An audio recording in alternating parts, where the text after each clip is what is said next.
आज मी बनवणार आहे तिखट पुऱ्या।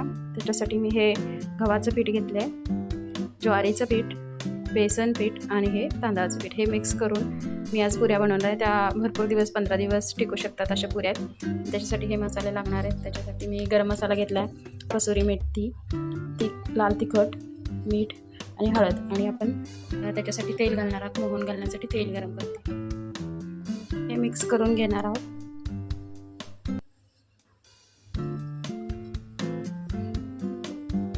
त्याच्यामध्ये हळद, मीठ चवीनुसार,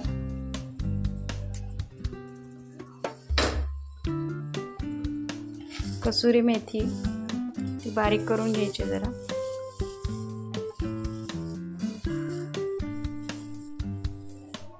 ओवा पण घालायचा आहे, ओवा सुद्धा घ्यायचा आहे।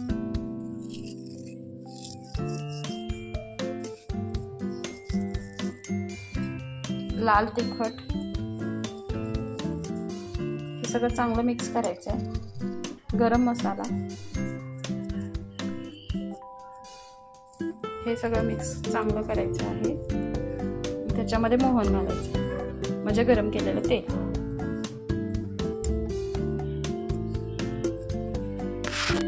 असं मी हे तेल आता घालून घेणार आहे। हे गरम झालेलं तेल आहे।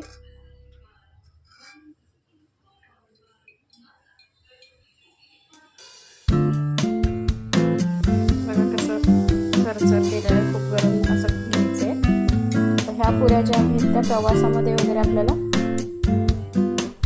न्यायला चांगल्या आहेत।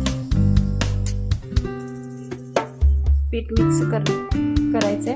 त्याच्यामध्ये आपण मैदा वापरलेला नाही, त्यामुळे त्या आपल्या तब्येतीसाठी, आपल्या आरोग्यासाठी सुद्धा चांगले असतात।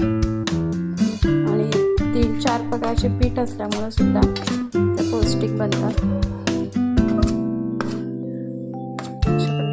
करून पाणी टाकून चांगलं मळून घ्यायचं। ते ज्वारीचं पीठ कमी घेतलेलं आहे, कारण ते लाटता यावं म्हणून आपण कमी घेतलेलं आहे। गव्हाचं पीठ जादा घेतलं आणि तांदळाचं पीठ आपण काय ॲड केलं आहे, कारण आपल्या पुऱ्या कुरकुरीत व्हाव्यात म्हणून।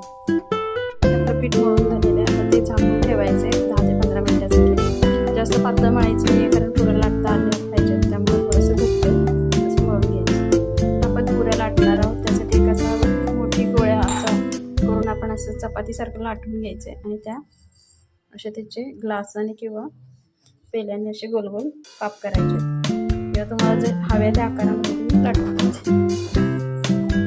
असं आपण सगळ्या पुऱ्या लाटून घेतलेले, तेल पण तापलेले असे सोडायचे। बघा कसे फुगते, असं खरपूस तळून घ्यायचे।